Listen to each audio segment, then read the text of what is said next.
I think the one point that I would make is that Logan Paul is not the only millionaire in like the YouTube space. And if you really want to go after Coffeezilla, you got to understand that there's going to be a lot of money that's going to be raised for Coffeezilla's defense fund. So like, just be careful how you're going to do this, especially when you're not on the right side. Like, I saw that video as soon as it came out yesterday. It might have had 500 views, and immediately I hit the dislike button as soon as I saw him not take accountability for his mistakes. Look, we can all make mistakes. We can all get caught up in stuff. It's okay.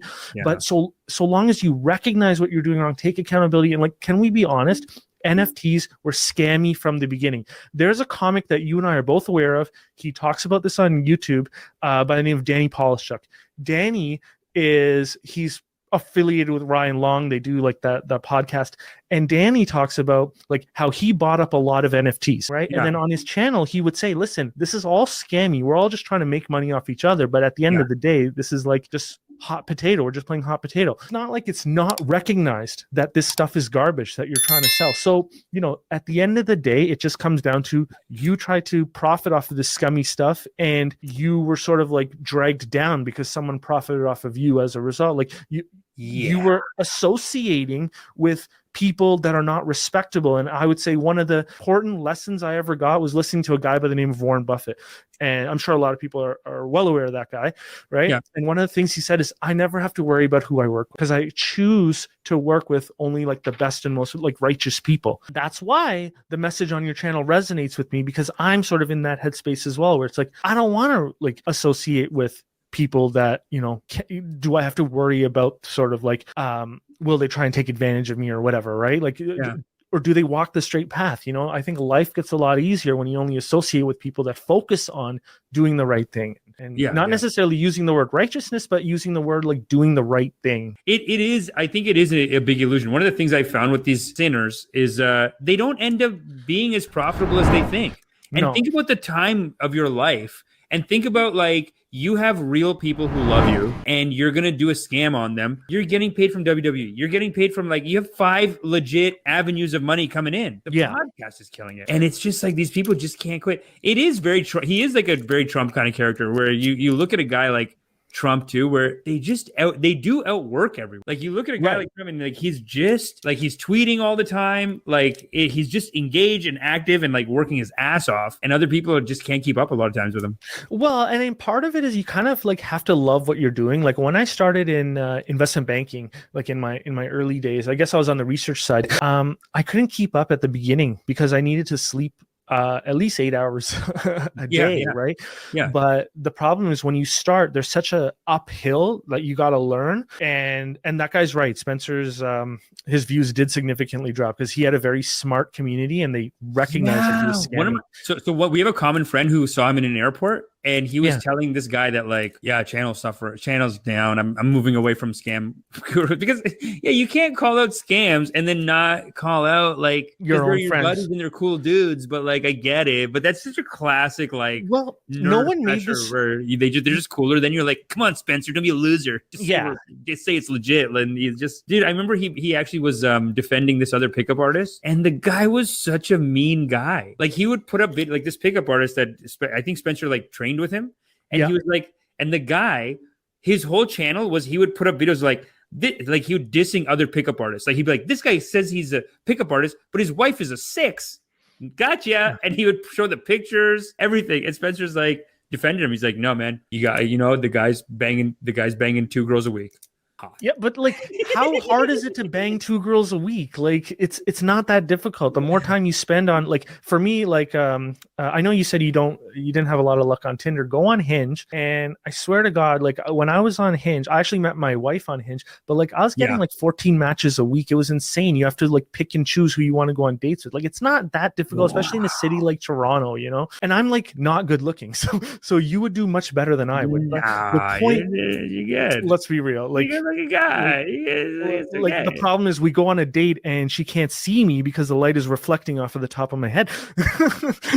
we're all in the community. But I just want to point out a point that you made. So you know how like the pickup artist was dissing the other pickup artist because they're in the same game. There was a comic that used to talk about this. His name is Ari Shafir, and because the comedy communities like this too, stand-up comics, we have like this famine mentality where it's like, I 100%. have to beat you out, I have to get on this 100%. show. And one of the things that I tried to show is when I booked out that theater, you know, it's the same theater that Just for Laughs uses, right? The same theater that Andrew Schultz books out when he comes to Toronto. Wow. When I booked out that show, I was a nobody, and it only cost $2,000 to book out that theater. But the point that I was trying to make, and you were actually in the competition, I remember, to try to get onto that show. I tried to make it very, like, there was a competition at, so you were on the competition, and then, you know, Al Val won and Mike Payne won, and they ended up performing on that show, and it's completely like, as a result of how they performed on the previous shows. But the point I wanted to make is that you do not need these large companies. You do not need connections with these large promoters. You can do it yourself. Right after I did it, Allie Pierce, you would know Allie Pierce. She went on and did her own show. Yeah, she went on and booked that same venue, sold out 500 tickets. No, Allie Pierce did 500 seats, eh? That's 500 impressive. Seats. She's hilarious. She's hilarious. I love that. That's great. Good for her. Yeah, and like she writes for Letterkenny now. I think her and Olivia write for Letterkenny. So like she sold 500. That's amazing. Yeah, and like this is what I'm trying to say is that like if you feel as though you have to like disrespect people because they're in your space because you want to show that you're better, once again you're not on that righteous path because and once again, I never speak like this outside of this conversation, and I really appreciate that I can just be me. But speak on righteousness, brother. Speak on right. This is an open community. Like, I just think that like whoever is in power has provided us the opportunity and provided us with plenty. And so if you want it, you can go and get it, but you just need to go and get it and work hard at it. And you're not always going to succeed, but you're not always going to fail either. And that's like the same point that I made with the dating thing. Like I was getting 14 dates a week, but I was getting rejected like maybe 200 times a week. Like, you know, when you message someone on Hinge, I probably messaged 200-300 people before I'd get the 14, right? So it's like, I'm getting a lot of rejections, but I'm not failing 100% of the time. Yeah. Did you lay it out? Because you're an accountant, right? Did you do an accounting on your dating? Sounds like you did the accounting on it. Sounds like you did like, I was getting 200 matches, 14 dates per week, 7 came through, banged 4 I'm banging 4 per week. You just like do the number. You're like, that's my sales funnel. It was, you know, when I realized it was a numbers game, it was kind of just like hit me because it's like, you know what, these like the girls on these dating apps, they're getting so many messages from guys, and I never really thought from their perspective. So I'm like, okay, it's just a numbers game. They're not turning me down. They're turning my profile down. They're turning my approach down. And so I'll just try to be as much as me as I can. And if they see it, they see it. But if they don't see it, that's okay too. They're still good people. You see what I'm saying? Yeah. If the stars align, the stars align. And hey man, if we had that many options, we might not message us either. You know, I mean, honestly, that's exactly like, it. But the other thing is, I've seen the numbers on it, and it looks like I've been hearing that girls are just fucking the top 5% guys, and it's like, of course, why would they not fuck the hottest guy? Like, I mean, that's what we would do. Well, and like, yeah, especially when you're getting like when you have access to the top 5%. The only thing that I would say is that when I started getting a lot of matches, because you knew me when I was 300 pounds, and I've lost quite a bit of weight, right? And you were 300? Yeah, I was 300. You don't remember the triple chin? I know, but I didn't know the official numbers. 300 pounds at 6 foot. How tall are you? You're 6 foot. 6'2". So 1.5. 6 foot 1.5. That's sexy. Don't say 6'2". And so the one thing that I noticed is that your behavior changes as well. When you start getting a lot of matches, like as a guy, you go from having none to a lot, your behavior starts changing too. You start looking at the opposite sex as though it's like almost like a commodity. And you really have to recognize that and pull yourself back. And so when I met my wife, I laid it out to her. I just said, look, I haven't been good on these apps, and this is kind of what I'm doing. But if you want a long-term relationship, I see a lot of opportunity with the two of us. And I want to start with like focusing on you being my wife, and I want to go into this relationship that way. And obviously we never got married right then and there. Like we still dated, but like I felt like that's like a really righteous way, a really like honorable way to approach a relationship, even, you know. And so like even with the dating, help it. You know? Gustavo Torres says, "Simp, have respect, Gustavo." Have respect. No, I love it. I love it. You're just like, it's not a simp if you're getting laid with the girl anyways, right? It's just you're choosing to treat her. I have kids now. Exceptional man. Yeah. The manosphere community has really popularized the simp word, but like I know, right? I think people need to come and popularize the fact that it's okay to treat women with respect, especially, you know, the ones that you're dating, you know. And so Solo says certified pipe layer. Yeah, man, dude. I find people that are the guys that are angry about girls are like, in my head, I'm like, you can't be getting. How could you get laid and be mad about women? Like you. I think that might be the anger, right? Yeah, that's the anger. Yeah. Think about it in the comedy community, right? I would actually get a lot of heat from people when they would see me in the car that I was in. Like, you know, when I'd show up to the shows, I drive the car. Like, I just like driving my cars. And people would get mad at me because they like hate capitalism. We saw a lot of that in the comedy community too, right? Like, oh, I don't like rich people. It's like, well, do you not like rich people because you have like, you feel as though there's something ethically wrong with them? Or do you not like rich people because you're not rich? Do you see what I'm saying there? Yeah. Don't you want to get rich? No, you could be rich and righteous. But like, you can be rich and righteous. and you can be righteous and not rich. And yeah, exactly. Yeah. And it's almost like non-connected, but people do. Yeah, people do that. People are being. Don't be a hater. Don't be a hater. Like people are being haters on that. Where they just get mad at people for being rich. It's like, listen, man, I'm a Patel. What do you want?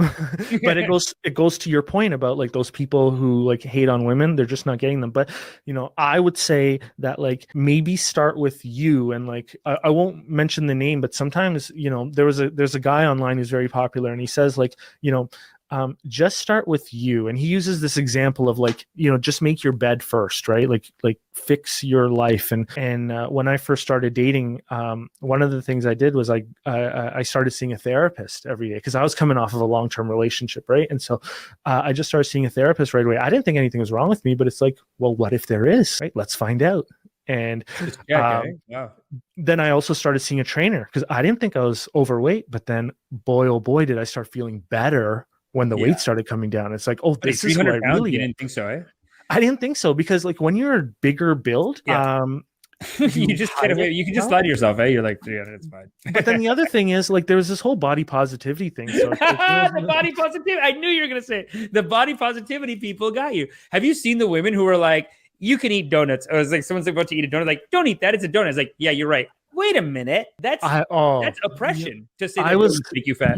I was, you know, the way I justified it is like, look, I'm working 16-hour days or 14-hour days because I was like, when you knew me, I was still at the investment bank, right? Yeah. What a lot of comics didn't realize is I was doing the 14-hour days and then coming to the shows after. Like it was always incredible, dude. Yeah. And then, or sometimes I would leave work, get to the show, do the show, and then go back to work. So the night that I did your show, I actually went back to work that night, believe it or not. And so, and your show is not early, like it's 8 o'clock. Then I'm going back to work, staying at work. Wow, dude, you work, eh? Well, I used to. No, now that I'm in corporate, so I'm working less. That's why you're getting all this pussy on because it is work. Like you got to put your time into it. I just never do it. I've always been like a real life kind of like meet people in real life kind of guy, but the apps are just too good. Like for the first time, someone opened my eyes to like, if you put an effort in, like that's all you need. But until now, I've always just told myself like, no, I got to meet people in real life because the apps like they just don't work. And like, you know what, the thing about meeting people in real life, it's so much fun. Like the thrill of like walking up to someone and just saying, hey, listen, I think you're cute. Would you like to hang out sometime? And like, you get that number. It's the best feeling in the world, you know? And so you pick up in real life, people will fuck you right away because they almost respect you. They're like, you know what? You fucking rolled up on me. Fucking God is great, dude. You came up and you said it and that's it, dude. People love you for that. The only problem with trying to pick up people in real life is, you know, the environment is a little bit different now, right? And so you honestly, what you think people get canceled for picking? I feel like girls are always excited to get hollered at. Well, they like, you're not a douche about it. They are, but in some situations, somebody could like say something, right? And then, you know, especially if you do it within your own community, like if you do it in the stand-up community, for example. No, never at work. I'd say never at work. Yeah, and I feel like real life is good, hard. But like if you go to a bar, you're allowed to pick up. Oh yeah. You are on the street. I have an attitude of like, hey man, I chat. I'm a chatty guy, and you know. I don't go up being like, hey, you're hot. Like I always just do it. I try to think of a joke. And then if I get them laughing, then I'm good. And the moral of the story is you are loved because you are loved. Such is the nature of love and kindness. Okay? So now that I've done my karmas, make sure you do your karmas. Hit the like, hit the subscribe, and sign up for meditation. Ascension is upon us, foolish. Sign up for meditation immediately. Ha! I still here?